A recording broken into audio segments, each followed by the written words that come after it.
Hello guys, so if you want to get 100% on mathematics and physical sciences, ensure that you enroll onto my classes for just 20 Rand. The special couldn't be much cheaper than that. And also guys, the universities have just opened up for applications, so ensure that you go onto the link on my bio. Click it because we have created a website for you guys where you're gonna request that we apply for universities, colleges, as well as your bursaries. So ensure that you book your order today so that we can actually get down onto your applications as soon as possible. With that being said, guys, let's actually look at this question. This is one of those slapped on questions. They will appear a lot when you have done the topic calculus, but also I have saw this sort of question on a June exam. I was a little bit surprised, but I just want to show you guys how you can actually answer it. It is under the functions, and I just want to chop it a little bit quicker, and let's see how we're gonna do it done. So we are actually given the structure, of this function. So we are being told if f at x equals to minus 2x squared minus 5x plus 3, find the equation of the tangent at f at x, x equals to minus 9 over 4.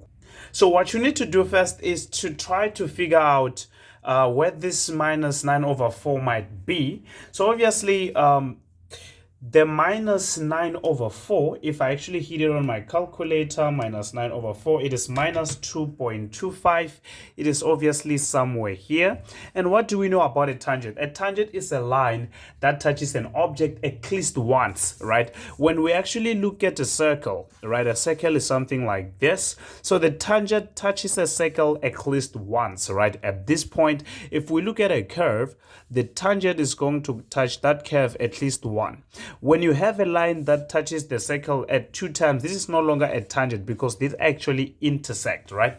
So it means that this tangent that we are actually looking at, since it is actually at this point somewhere here, at what, minus 9 divided by 4, we realize that this tangent is going to touch the circle somewhere in here, right?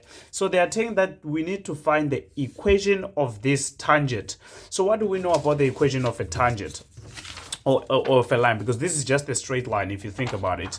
So we know the formula y minus y1 equals to mx minus x1. So what do we need? We need the y and x coordinates, right?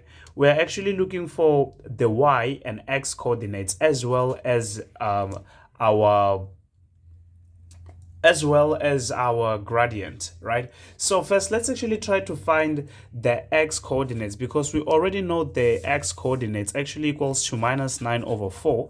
But how can we actually find the y coordinate? So what we do with the y coordinate is we're just going to substitute minus 9 over 4 on the original equation. So I'm going to have minus 2 minus 9 over 4 squared minus 5 minus 9 over 4 plus 3. So I get a value that is 3, 3. This is 3, 3 divided by 8, right? So our x and y values is negative 9 over 4 and 3, 3 divided by 8. But the question is, how can I actually find my gradient?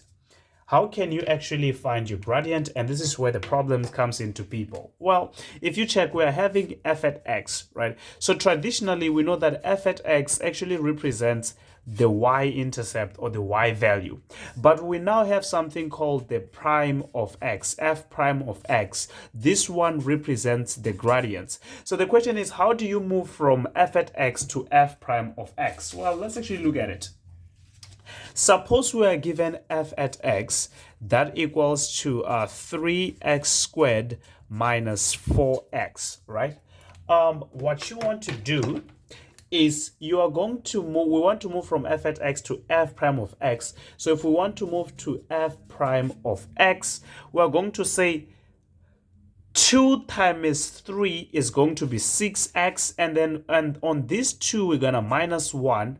So it's just going to be 2 minus 1, which is 2 to the power 1, right? So we know this is x to the power 1. We're going to say 1 times 4. It will be minus 4, and we're going to minus 1. It becomes x to the power 0, and we know x, this is just going to be 1. So this is your f prime of x. And this f prime of x represents your gradient. So it means that when you come here and substitute the value of x, it is the gradient on that value of x. So we're gonna do this more on calculus, right? Let's just do another example. Let's say you're given f at x that equals to 2x squared minus x minus 9. So you want to move to f prime of x. So what do you want to do? You're going to say 2 times 2 is going to be 4x, because you're going to minus 1. It becomes x to the power of 1. We've got 1. 1 times 1 just becomes minus 1. You minus 1. It becomes x to the power 0. That equals to 1. But what about a constant number? If you are having a constant number, it just turns into 0.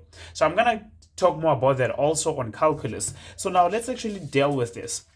Let's deal with this question, because for us at this point, f at x equals to minus 2x squared minus 5x plus 3. So how do we move to f prime of x? We're going to say, well, the f prime of x equals to 2 times 2 equals to minus 4x minus 5, right? So now we want to find the gradient at the point x equals to minus 9 divided by 4. So we're just gonna substitute the value of so this is the gradient. You can just say f at x equals to m. So you're going to say the gradient equals to minus 4x minus 5. So I'm just on whenever there's x, I'm going to substitute minus 9 over 4, because this is the minus 9 over 4 that we're given from the question. And then I actually minus 5. I'm going to get minus 4 minus 9 divided by 4 minus 5. I get a value of exactly 4. So right, so it means that our gradient is actually 4, right? So that is a good thing, because our gradient is 4. Let me reach out for a paper to write in. So now I'm going to write my equation. I'm going to say, well, y minus yy equals to mx minus x1.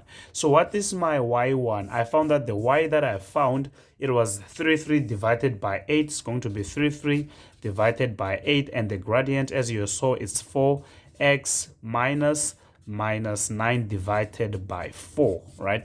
So I'm going to have y minus 3 divided by 8 equals to 4x plus 9 divided by 4. So I'm just going to take this into the other side. My y is going to be 4x plus 9 divided by 4 plus 3 divided by 8. So that actually becomes your final answer. So if you want, you can actually still simplify this even more further, but you know, if they didn't tell you how you should write it, you don't have to simplify it.